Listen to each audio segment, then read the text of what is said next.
প্রিয় দর্শক, আসসালামু আলাইকুম। আজকে আপনাদেরকে ঘুরে দেখাবো ঢাকা বিমানবন্দর রেলওয়ে স্টেশন বা ঢাকা এয়ারপোর্ট রেলওয়ে স্টেশন।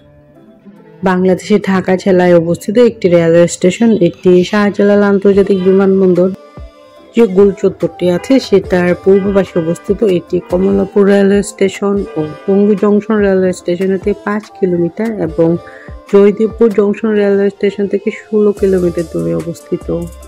যদিও ঢাকায় সবচাইতে বড় স্টেশন হচ্ছে কমলাপুর রেলওয়ে স্টেশন, তবুও এর গুরুত্ব কম না, কারণ বিমানবন্দর রেলওয়ে স্টেশন থেকে আপনি বাংলাদেশের যে কোনো প্রান্তে যেতে পারবেন এবং কমলাপুর যাওয়ার আগে অন্তত এখানে একবার থামে যে কোনো ট্রেনিং। তো এটা খুবই একটা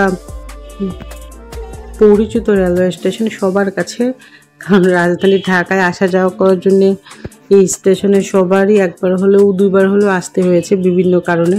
আর এই পাশে যে রুমগুলো দেখতে পাচ্ছেন এগুলো হচ্ছে শুভন শ্রেণীর জন্য একটা বিশ্রামাগার, তারপর সাধারণ বিশ্রামাগার, এরকম বিভিন্ন বিশ্রামাগার আছে।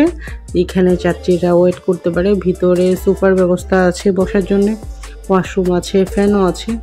তো এখানে আসলে যে পরিমাণ মানুষ হয় স্টেশনে ততগুলো চেয়ার নেই, এই জন্য অনেকেরই স্টেশনের বাইরে ওয়েট করতে হয়, মানে ওই রুমগুলোর বাইরে বিভিন্ন জায়গায় প্ল্যাটফর্মে রাস্তা ওয়েট করতে হয়। আপনারা দেখতে পাচ্ছেন প্রচুর মানুষজন এখানে। বিশ্রামাগারের যে পরিমাণ সোফা বা চেয়ার আছে এটা অলওয়েজ ফুল থাকে, এই আর কি। তো ওখানে ফ্যানগুলো খুব স্লোলি চলে। যাক, আমি এক পাশ থেকে হাঁটা শুরু করেছি। একদম স্টেশনের যে বাইরের গেট আছে, রাস্তা আছে, ওইটা আপনাকে দেখাবো হাঁটতে হাঁটতে। আমি আসলে উল্টা দিক থেকে হাঁটা শুরু করেছি। আমি একদম মেইন যে প্রবেশের বা বের হওয়ার গেট আছে সেটা দেখাবো। তবে এখানে বেশ কিছু দোকান আছে, আপনারা চাইলে এখানে চা, বিস্কিট, ড্রিঙ্কস খেতে পারবেন। তবে ভিতরে আসলে সবসময় সারাক্ষণই মানুষ বসে থাকে, এই জন্য অল্প কিছু মানুষ বসতে পারে, আর সবার বাইরেই ওয়েট করতে হয়। কেউ দাঁড়িয়ে থাকে, আর যারা দাঁড়িয়ে থাকতে না পারে নিজের ব্যাগের উপরে বা নিচেই বসে পড়ে মেঝেতে। দেখতে পাচ্ছেন অনেক বয়স্ক মানুষ মেঝেতে বসে আছে। সারাদিনই এখানে ট্রেন আসা যাওয়া করে, এই জন্যে প্রচুর মানুষ থাকে। এই মুহূর্তে একটু কম, আপনারা যেরকম মানুষ দেখতে পাচ্ছেন মাঝে মাঝে এত বেশি মানুষ থাকে তিল পরিমাণ ঠাঁই থাকে না, বিশেষ করে সন্ধ্যার পর থেকে বেশ কিছু ট্রেন যায়।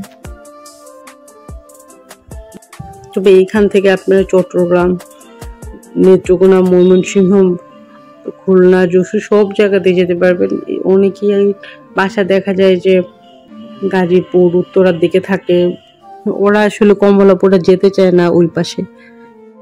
যে আমার জার্নিটা অ্যাভয়েড করার জন্য সবাই এই রেল স্টেশনটা ইউজ করে। আর যারা দেশের বাইরে বিভিন্ন কান্ট্রিতে যেতে চায়, এয়ারপোর্ট কাছে হয়, অনেকে বাস জার্নি বা মাইক্রোতে আসাটাকে রিস্ক মনে করে, তারাও দেখা যায় ট্রেনে করে এসে এখান থেকে একটা সিএনজি বা গাড়ি করে চলে যায় এয়ারপোর্টে।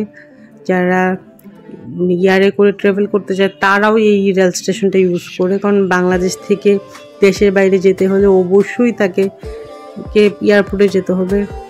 আর এয়ারপোর্টের খুবই কাছে এই রেল স্টেশনটা হয়, এটার গুরুত্ব আরও বেশি বেড়ে গিয়েছে।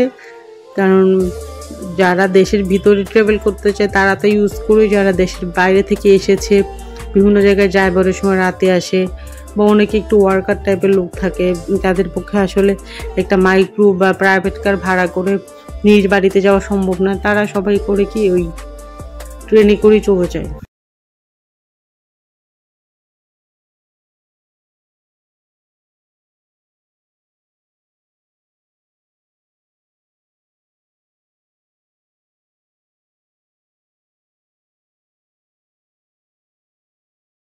তখন চুরি টুরি হওয়ার একটা সম্ভাবনা থাকে, এই জন্য সাবধানে থাকবেন। আর আজকের ভিডিও এই পর্যন্তই। ভালো থাকবেন। আল্লাহ হাফেজ।